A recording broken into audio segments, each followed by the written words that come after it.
Zero to God level अर्थात martial God space अर्थात शून्य से ईश्वर स्तर तक। अध्याय 3193।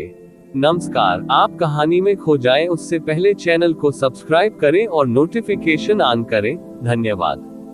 न मरना अपने आप में बहुत अच्छी बात थी। कोई भी अपनी जान जोखिम में डालने को तैयार नहीं होगा अगर उन्हें एक बंद रास्ते पर जाने के लिए मजबूर न किया जाए। इसके अलावा भले ही वे इसे स्वीकार करने को तैयार हो या नहीं, वे बहुत स्पष्ट थे कि भले ही वे ये ज़िविन के साथ सेना में शामिल हो जाएं, उनके पास जीतने की अधिक संभावना नहीं होगी। ऐसा इसलिए था क्योंकि अब तक ये ज़िविन ने हार के कोई संकेत नहीं दिखाए थे। इसके विपरीत शत्रु के विशेषज्ञ एक के बाद एक गिर गए थे। यहाँ तक कि एक सम्राट की मृत्यु भी उनके लिए कोई मायने नहीं रखती थी। इसके अलावा स्काई शेकिंग थंडर सम्राट के शब्द बहुत आकर्षक थे। थंडर लेक लैंड के राजा होने से लेकर 4 प्रांतों के राजा होने तक यह एक ही अवधारणा नहीं थी। वे मूर्ख नहीं थे, इसलिए वे जल्दी ही समझ गए कि ये ज़िविन उन्हें भर्ती करने के लिए क्यों इच्छुक थे। कारण बहुत सरल था, उनके अपने अपने कुल थे। हालांकि उनके कबीले बहुत बड़े नहीं थे, इसलिए वे मानव जाति के लिए कोई खतरा पैदा नहीं कर सकते। वे भर्ती कर सकते थे और एक दूसरे के साथ सहयोग कर सकते थे। आखिरकार मानव जाति 4 प्रांतों की भूमि पर एकाधिकार नहीं कर सकती, चाहे वे कितने भी शक्तिशाली क्यों न हो। फॉर्चून गॉड राजवंश एक विशाल और शक्तिशाली अस्तित्व था। इसके शासन में कई संप्रदाय, dark race, human race, stone race और अन्य स्थानीय ताकतें थीं। मानव जाति के लिए 4 प्रांतों पर एकाधिकार करना असंभव था, लेकिन लाइट रेस, स्टोन रेस और डार्क रेस अलग अलग थी। उनमें से कोई भी मानव जाति से कमजोर नहीं था। यदि यह इस तथ्य के लिए नहीं था कि वे आहत हुए थे, तो वे मानव जाति के सामने अपना सिर कैसे झुका सकते थे। दोनों पक्षों के बीच यही सबसे बड़ा अंतर था। इसके बारे में ध्यान से सोचें। यदि आप मानव जाति के सामने आत्मसमर्पण करते हैं, तो आपका भविष्य असीमित होगा। यदि आप हठपूर्वक विरोध करते हैं, तो केवल मौत आपका इंतजार करती है। आप कहां भाग सकते हैं? क्या आपके पास अन्य स्थानों पर पैर जमाने हैं? स्काई शेकिंग थंडर सम्राट ने थंडर लेक लैंड के विशेषज्ञों को उदासीनता से देखते हुए अपनी आंखें सिकोड़ लीं। थंडर लेक लैंड के विशेषज्ञ निराशा से एक दूसरे की ओर देखने लगे। आकाश कंपाने वाले गड़गड़ाहट सम्राट ने जो कहा वह सही था। यदि वे अकेले होते, तो उन्हें फॉर्चून गॉड राजवंश द्वारा स्वीकार किया जा सकता था। अपनी ताकत से वे जहां भी जाते, शीर्ष प्रतिभा वाले होते। भले ही वे अंत में ऐसा नहीं कर सके, फिर भी वे फॉर्चून गॉड राजवंश के सामने आत्मसमर्पण करके महान लाभ प्राप्त कर सकते थे। लेकिन उनके साथ कोई कबीला भी हो तो कहना मुश्किल था। मैं आत्मसमर्पण करता हूँ, आखिर कुछ सोचने के बाद किसी ने कहा। एक व्यक्ति के नेतृत्व करने के बाद अन्य लोग मदद नहीं कर सके, लेकिन एक के बाद एक आवाज उठाए। एक पल में पूरे लाइटनिंग लेक के विशेषज्ञों ने आत्मसमर्पण कर दिया। अगर कुछ लोग ऐसे भी थे जो आत्मसमर्पण करने को तैयार नहीं थे, तो भी सामान्य रुझान को देखने के बाद उन्होंने कुछ भी कहने की हिम्मत नहीं की। अन्यथा यदि वे स्काई शेकिंग थंडर सम्राट द्वारा पकड़े गए, तो वे समाप्त हो जाएंगे। उनमें से इतने सारे से निपटना स्काई शेकिंग थंडर मोनार्क के लिए परेशानी भरा हो सकता है। हालांकि कुछ विशिष्ट लोगों से निपटना उसके लिए कोई समस्या नहीं होगी। उधर युद्ध भी अत्यंत तीव्र अवस्था में पहुंच चुका था। हमलों की इस श्रृंखला में आधे से अधिक भगवान राजा और अर्ध सम्राट पहले ही मारे जा चुके थे। यह उस स्थिति में भी था जब ये ज़िविन की मुख्य ऊर्जा का उपयोग इन संप्रभु सम्राटों से निपटने के लिए किया गया था। अन्यथा वे बहुत पहले ही नष्ट हो गए होते। कुछ ही तलवार की रोशनी तारों की रोशनी की तरह टिमटिमा रही थी, जो तारों की एक नदी में बदल गई जो बेरहमी से नीचे गिर रही थी। शाही सम्राटों में से एक को मौके पर ही विस्फोट हो गया और उसकी आत्मा नष्ट हो गई। ये ज़िविन द्वारा लगातार कई बार काटे जाने के बाद अंततः उसने विरोध करने की सारी क्षमता खो दी और सीधे बमबारी कर टुकड़े टुकड़े कर दिया गया। ये ज़िविन उधर से गुस्से भरी दहाड़ सुनाई दी।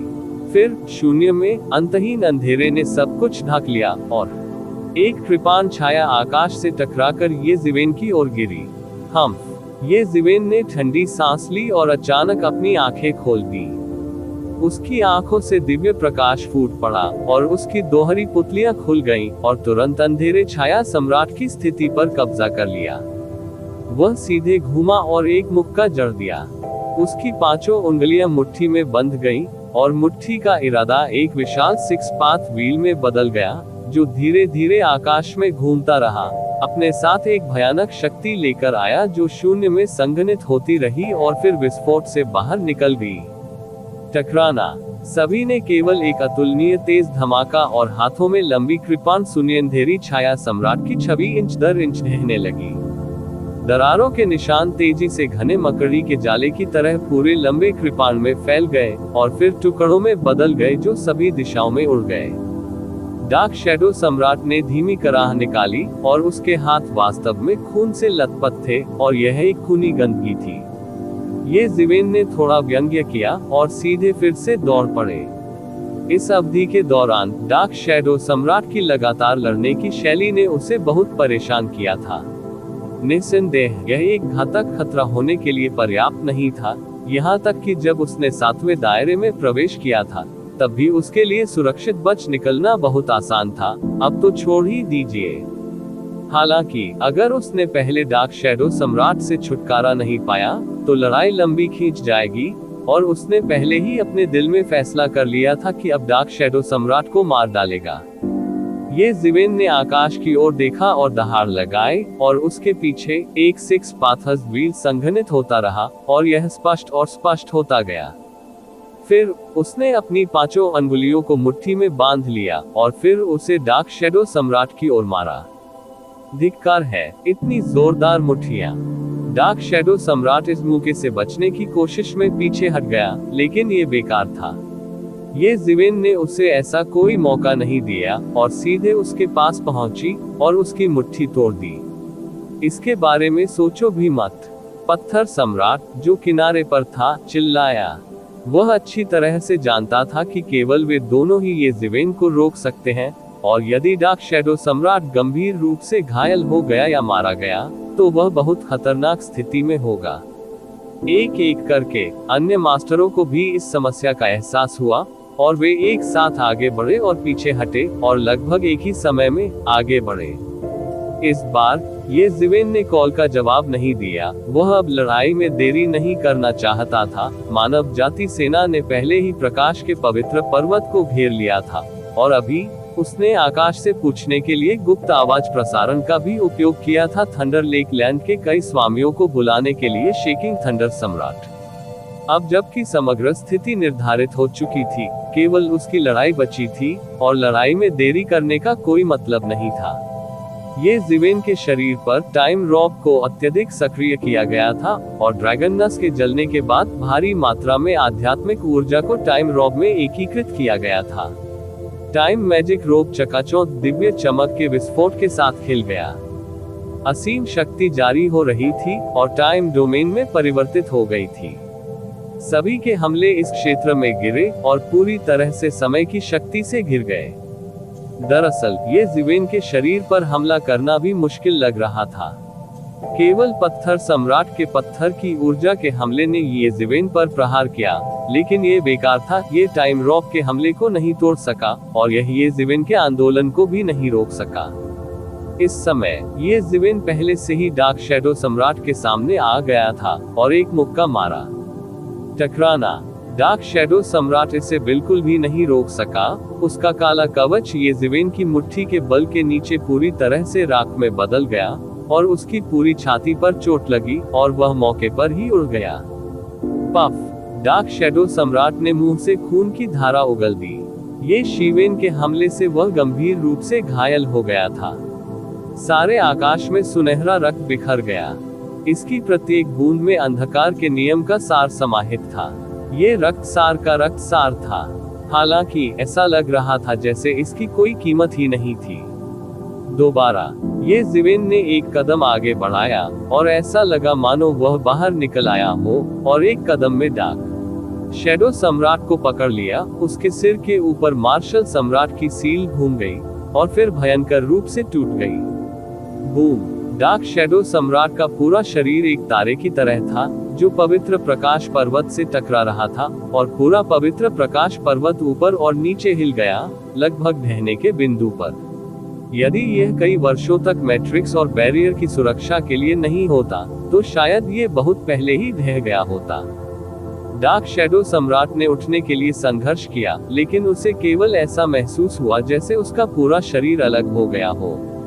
उसके शरीर की सारी हड्डियां टूट चुकी थी। ये ज़िवेन की ताकत बहुत अद्भुत थी। यहाँ तक कि एक सम्राट का भौतिक शरीर भी इसे सहन नहीं कर सका।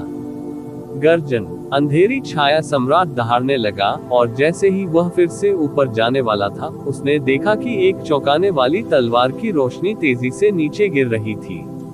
टकराना!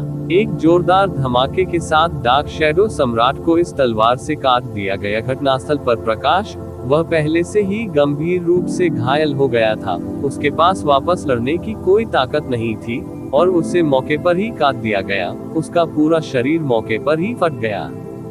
आत्मा ने भागने के लिए संघर्ष करने की कोशिश की, लेकिन वह सीधे तलवार की रोशनी से मारा गया। डार्क शैडो सम्राट अंततः मर गया। अरे नहीं! पत्थर सम्राट ने मन ही मन सोचा, अरे नहीं! ये ज़िवेन की हरकतें बहुत तेज थीं। वह बिल्कुल भी टिक नहीं सका, और केवल असहाय होकर देख सकता था, क्योंकि डार्क शैडो सम्राट की दुखद मृत्यु हो गई। अभी ऐसा कोई नहीं था जो ये ज़िवेन को रोक सके, और वह स्वाभाविक रूप से जानता था कि स्थिति अच्छी नहीं थी। जैसा कि उसने उम्मीद की थी, ये ज़िवेन ने डार्क शैडो सम्राट से छुटकारा पाने के तुरंत बाद स्टोन सम्राट को निशाना बनाया।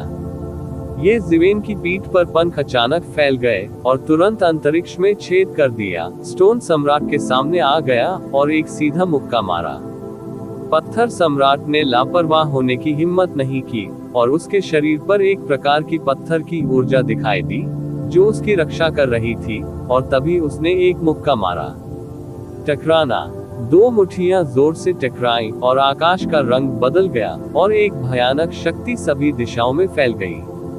दरार! एक चटकने की आवाज आई, जिससे लोगों के दांतों में दर्द होने लगा, और सभी ने पत्थर सम्राट को दर्द से चिल्लाते हुए स्पष्ट रूप से देखा। उसका पूरा हाथ सीधे टूट गया था, और वह बार बार पीछे हट गया। मांस की इस टक्कर में उसे बहुत बड़ा नुकसान हुआ था। और फिर ये ज़िवेन ने पहले ही एक कदम आगे बढ़ा दिया था, और हाथ में एवेसी तलवार के साथ उसने स्टोन सम्राट पर वार कर दिया। पुच्छी! पत्थर सम्राट की छाती में सीधे एक बड़ा छेद दिखाई दिया, और मौके पर खून बिखर गया, और हड्डियों के टुकड़े हर जगह उड़ गए। वह ये ज़िवेन की आक्रमण सीमा से भागने की कोशिश करते हुए बार बार पीछे हट गया। हालांकि ये ज़िवेन ने उसे अवसर नहीं दिया, और उसके सिर के ऊपर मार्शल सम्राट सील पहले ही विस्तारित हो चुकी थी, जब तक कि यह एक प्राचीन दिव्य पर्वत जितना विशाल नहीं हो गया, और मौके पर ही नष्ट हो गया। बूम! एक जोरदार धमाके के साथ पत्थर सम्राट का मांस वहीं गिर गया, और वह अब चमकदार चमक की भयानक शक्ति का विरोध नहीं कर सका। हुश! स्टोन सम्राट के शरीर में एक आत्मा सीधे बाहर निकल गई, और पवित्र प्रकाश पर्वत से बाहर भाग गई। ये पत्थर सम्राट की आत्मा थी, और वह भागने की कोशिश कर रही थी। पुच्छी! तलवार की रोशनी की एक किरण ने आकाश को चीर दिया, और आत्मा को पूरी तरह से नष्ट कर दिया। इस बिंदु पर, हालांकि अभी भी अन्य स्वामी थे जिनकी मृत्यु नहीं हुई थी, मुख्य सम्राट के पतन के साथ पवित्र प्रकाश पर्वत की लड़ाई पूरी तरह से समाप्त हो गई थी। प्रतिवेदन: किसी भी खराब अनुवाद के बारे में हमें बताने के लिए टेक्स्ट का चयन करें और रिपोर्ट पर क्लिक करें। लेस देन पिछला सूचकांक, अगला ग्रेटर देन। इसी प्रकार के अपडेट्स लेते रहने के लिए हमारे चैनल ऑडियो बुक्स 108 को सब्सक्राइब करें और नोटिफिकेशन ऑन करें। धन्यवाद।